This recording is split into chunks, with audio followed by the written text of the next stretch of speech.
Assalamualaikum warahmatullahi wabarakatuh. Alhamdulillahi rabbil alamin, wal aqibatu lil muttaqin, wala udwana illa 'alal zalimin. Asyhadu an la ilaha illallah wahdahu la syarikalah, wa asyhadu anna Muhammadan abduhu wa rasuluh. Amma ba'du. Alhamdulillah, kita kembali bersyukur kepada Allah Subhanahu wa taala. Kita memperbanyak memuji Allah Subhanahu wa taala. Kita masih diberikan kesehatan, masih diberikan nikmat iman, masih diberikan nikmat Islam, sehingga kita masih bisa melangkahkan kaki ke rumah Allah ini untuk melaksanakan sholat subuh berjamaah dan dilanjutkan dengan majelis ilmu. Kemudian salawat serta salam semoga selalu tercurahkan untuk Nabi kita Muhammad sallallahu alaihi wasallam. Allahumma salli ala Muhammad wa ala ali Muhammad kama sallaita ala Ibrahim wa ala ali Ibrahim, wa barik ala Muhammad wa ala ali Muhammad kama barakta ala Ibrahim wa ala ali Ibrahim fil alamin innaka Hamidum Majid.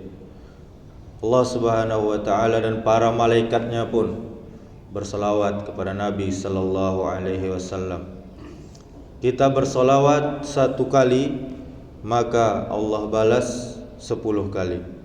Dan begitu banyak keutamaan berselawat kepada Nabi sallallahu alaihi wasallam. Bapak Ibu jamaah subuh yang dirahmati Allah Subhanahu wa taala, Ramadan akan segera pulang. Tugasnya yang mulia sudah hampir selesai. Namun tamu agung kita tersebut sering kita tinggalkan sendirian begitu saja. Ramadan sering kita katakan istimewa, namun perlakuan kita kepadanya tidak istimewa, apalagi luar biasa. Sementara oleh-oleh yang dibawa Ramadan adalah yaitu Al-Quran, nyaris tidak kita sentuh. Boleh jadi di antara kita hanya membacanya beberapa kali saja, beberapa ayat saja, dan justru kalah sama waktu kita untuk handphone kita, untuk Facebook kita, untuk WA kita, dan untuk media-media sosial lainnya. Sungguh Ramadan, Bapak Ibu jamaah yang dirahmati Allah Subhanahu wa taala, akan segera pulang, akan segera meninggalkan kita. Namun begitu solat kita tidak bertambah khusyuk, kalah telak dengan ingatan kita kepada kebutuhan hari raya, kebutuhan lebaran. Boleh jadi masih banyak di antara kita yang indak sungguh-sungguh mohon ampunan dari Allah Subhanahu wa taala, karena kita masih disibukkan dengan urusan THR dan segala perlengkapan lebaran. Mengapa Ramadan sering kita tinggalkan sendirian, padahal dia adalah tamu yang mulia, tamu yang agung, yang wajib kita layani. Hampir-hampir seluruh waktu siang dan malam tidak banyak kita pakai untuk berbuat kebajikan amal soleh. Sepertinya kita ini masih dikalahkan, masih disibukkan dengan kesibukan-kesibukan yang tidak ada cukupnya, tidak ada habis-habisnya. Boleh jadi hanya sedikit sekali kita yang rajin bersedekah karena khawatir tak cukup ongkos pulang kampung, tak cukup kebutuhan lebaran dan mengisi liburan. Bapak Ibu jamaah yang dirahmati Allah Subhanahu wa taala, Ramadan akan segera pulang. Sepertinya dia bertamu kali ini bagaikan tamu yang tidak diharapkan kedatangannya. Boleh jadi ketika Ramadan pulang nanti, hampir tidak ada yang menyesal di antara kita. Padahal tamu yang mulia ini, Ramadan ini, membawa kemuliaan kepada kita, membawa keberkahan, membawa ampunan, dan membawa kita bebas dari api neraka. Tidak seharusnya ketika Ramadan pulang kita dalam keadaan penuh kesia-siaan, tetap dalam kelalaian, tidak merasa rugi sedikit pun. Padahal Bapak Ibu jamaah yang dirahmati Allah Subhanahu wa taala, kerugiannya tidak sebanding dengan harta benda dunia yang pernah kita miliki. Sulit untuk kita dapati predikat takwa yang dijanjikan oleh Allah Subhanahu wa taala. Sulit untuk kita dapati ampunan yang berlimpah ruah pada bulan ini. Sulit untuk kita meraih keutamaan sabar, lebih-lebih dalam meraih malam kemuliaan yang kita tunggu-tunggu, yaitu malam Lailatul Qadar, yang lebih baik daripada 1000 bulan. Percayalah Bapak Ibu jamaah yang dirahmati Allah Subhanahu wa taala, Ramadan tahun ini yang kita dipertemukan belum tentu untuk Ramadan yang akan datang. Sudah sangat seharusnya kita menyesal karena telah menelantarkan Ramadan beberapa hari ini. Namun demikian, pada penghujung Ramadan ini, masihkah ada di antara kita yang mau sungguh-sungguh mendulang amal soleh, mendulang pahala, memperbanyak sedekah, dan menuntaskan bacaan Al-Quran yang sudah mulai kita tinggalkan? Perbanyaklah taubat dari sekarang Bapak Ibu jamaah yang dirahmati Allah Subhanahu wa taala. Mumpung kita masih ada sisa-sisa waktu yang mulia ini, yang agung ini. Bapak Ibu jamaah yang dirahmati Allah Subhanahu wa taala, berbuatlah kita, dan semoga Allah tambahkan kekuatan kepada kita semua untuk mengejar ketertinggalan yang begitu banyak di beberapa hari kemarin, sebelum detik-detik Ramadan benar-benar pergi meninggalkan kita. Sungguh usia kita hanyalah cerita singkat yang akan kita pertanggungjawabkan dalam kurun waktu yang cukup lama di hadapan Allah Subhanahu wa taala. Ingatlah Bapak Ibu jamaah subuh yang dirahmati Allah Subhanahu wa taala, kita tinggal di bumi Allah, kita makan rezeki dari Allah, kita hirup udara dari Allah, harta kita diberi oleh Allah, rumah kita dikasih oleh Allah, mobil, motor dikasih oleh Allah, anak istri Allah kasih untuk kita. Kurang apalagi pemberian Allah kepada kita semua. Sehingga tamu yang mulia, tamu yang agung ini, yang sedang bermalam di rumah kita, tidak kita layani dengan baik, bahkan kita tinggalkan dia sendirian. Kita diperintahkan untuk istiqamah. Allah Ta'ala berfirman, Innal ladzina qalu rabbuna Allahu summa istaqamu tatanazzalu alaihimul malaikatu alla takhafu wa la tahzanu wa abshiru bil jannati allati kuntum tu'adun. Kata Allah, sesungguhnya orang-orang yang mengatakan Rabb kami adalah Allah, kemudian mereka istiqamah, konsisten mereka pada pendirian mereka, maka malaikat akan turun kepada mereka dengan mengatakan, janganlah kamu merasa takut dan janganlah kamu merasa sedih, dan bergembiralah kamu dengan memperoleh surga yang dijanjikan Allah kepadamu. Quran surah Fussilat ayat 30. Yang dimaksud dengan istiqamah, Bapak Ibu jamaah yang dirahmati Allah Subhanahu wa taala, terdapat 3 pendapat di kalangan ahli tafsir. Yang pertama, istiqamah di atas tauhid, mengesahkan Allah. Kemudian yang kedua, istiqamah di dalam ketaatan dan menunaikan kewajiban untuk Allah Subhanahu wa taala. Kemudian yang ketiga, istiqamah di atas ikhlas dan dalam beramal sampai maut menjemput. Dalam kitab Zadul Masir karya Imam Ibnul Jauzi, orang yang istiqamah akan mendapatkan keutamaan dari Allah Subhanahu wa taala. Apa saja itu Bapak Ibu? Yaitu malaikat akan menghampirinya ketika menghadapi kematian. Malaikat berkata kepadanya, "Wahai orang yang beriman, jangan khawatir dengan perkara akhirat." Malaikat berkata, "Jangan bersedih dengan perkara dunia yang kau tinggalkan, yaitu anakmu, keluargamu, dan hartamu, serta utang-utangmu. Allah akan menggantinya." Malaikat memberikan kabar kepadanya, dia akan mendapatkan kebaikan, yaitu kebaikan yang sangat besar, surga. Ingatlah Bapak Ibu jamaah yang dirahmati Allah Subhanahu wa taala, istiqamah itu kita tuntut sampai mati.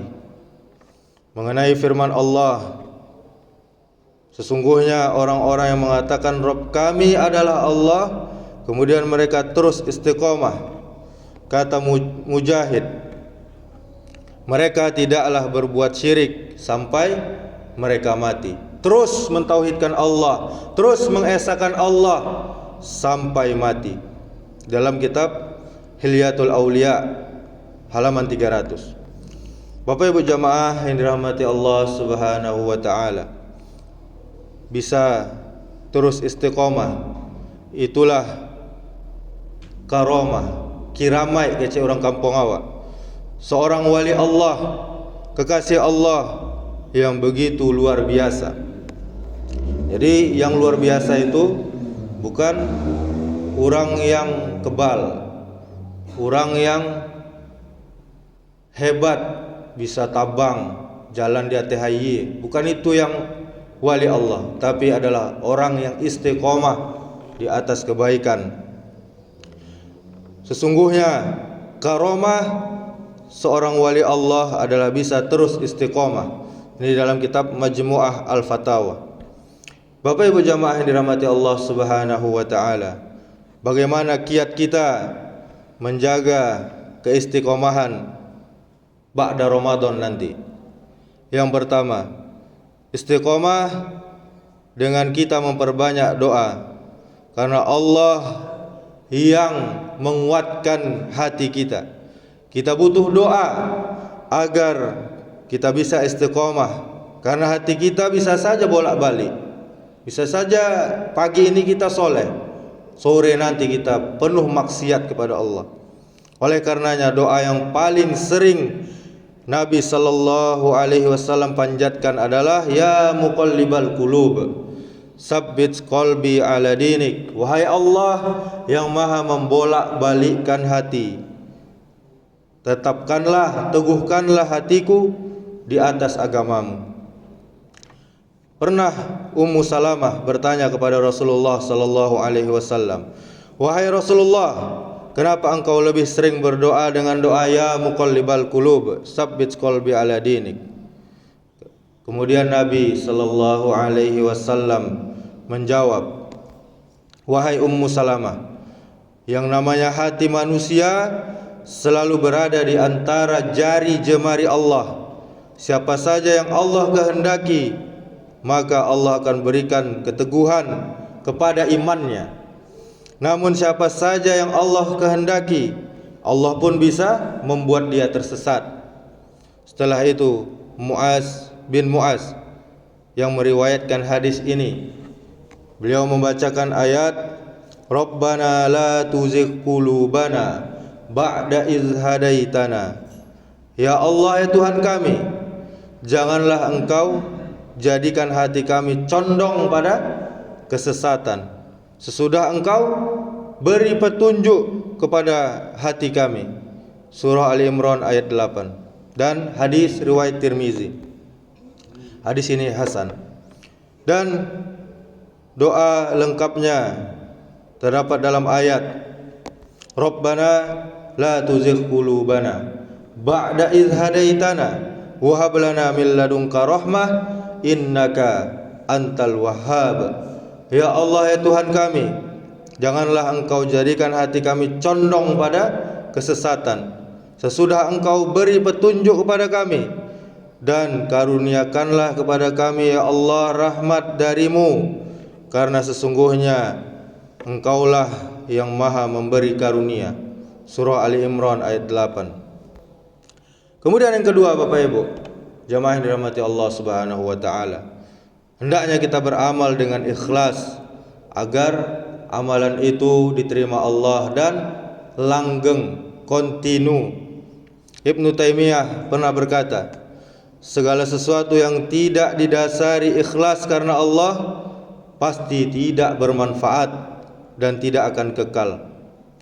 Kemudian para ulama juga mengatakan, segala sesuatu yang didasari ikhlas karena Allah pasti akan langgeng, akan terus berulang. Kemudian yang ketiga, apa yang harus kita lakukan supaya kita istiqomah? Beramal itu yang penting berlanjut, yang penting kontinu, walaupun sedikit, dan beramallah kita sesuai kemampuan kita.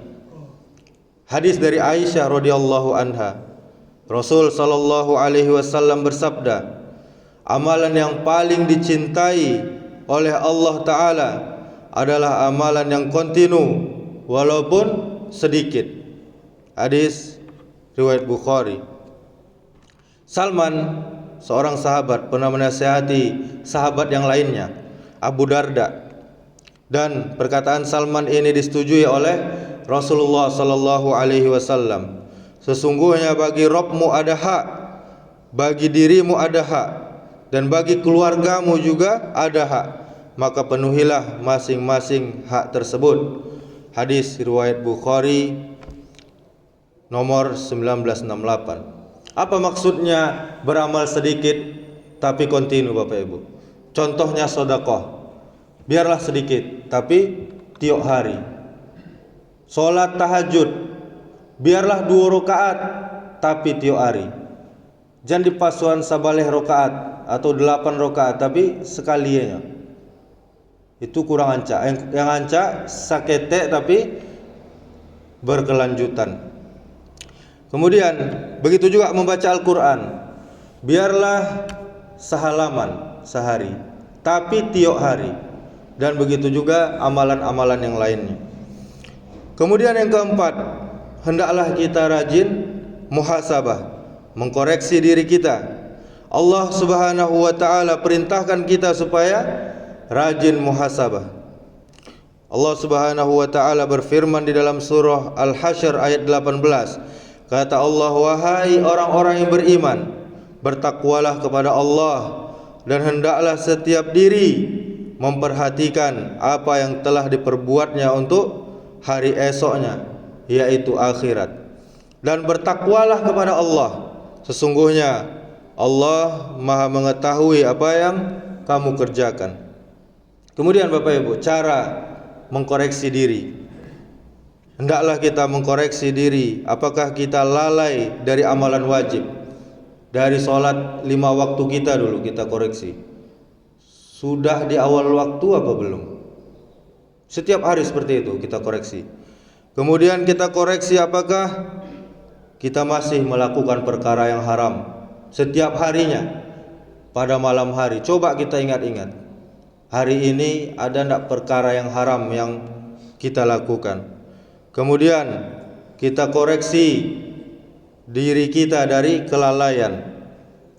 Sudah tepat waktukah amalan-amalan kita atau kita tunda-tunda? Kemudian kita koreksi yang kita perbuat, setiap anggota tubuh kita ini, apa saja yang sudah kita perbuat, kemudian kita koreksi niat kita, sudah untuk Allah atau untuk pujian manusia, atau untuk mendapatkan yang lain selain pahala dari Allah Subhanahu wa taala. Kemudian yang kelima, Bapak Ibu, hendaklah memilih teman yang soleh dan lingkungan yang baik. Dalam hadis dari Abu Hurairah radhiyallahu anhu, Rasulullah sallallahu alaihi wasallam pernah bersabda, seseorang akan mencocoki kebiasaan teman karibnya. Oleh karenanya, perhatikanlah siapa yang akan menjadi teman dekat kalian, teman karib kalian. Hadis riwayat Abu Daud. Kemudian yang keenam, Bapak Ibu jamaah yang dirahmati Allah Subhanahu wa taala, mulailah kita latihan puasa. Puasa sunnah ba'da Ramadan nanti. Mulai dari apa? Mulai dari 6 hari puasa 6 di bulan Syawal. Hadisnya dari Abu Ayyub Al-Ansari radhiyallahu anhu, Nabi sallallahu alaihi wasallam bersabda, barang siapa yang berpuasa Ramadan kemudian berpuasa 6 hari di bulan Syawal, maka dia sama seperti berpuasa setahun penuh. Hadis riwayat Muslim. Bagaimana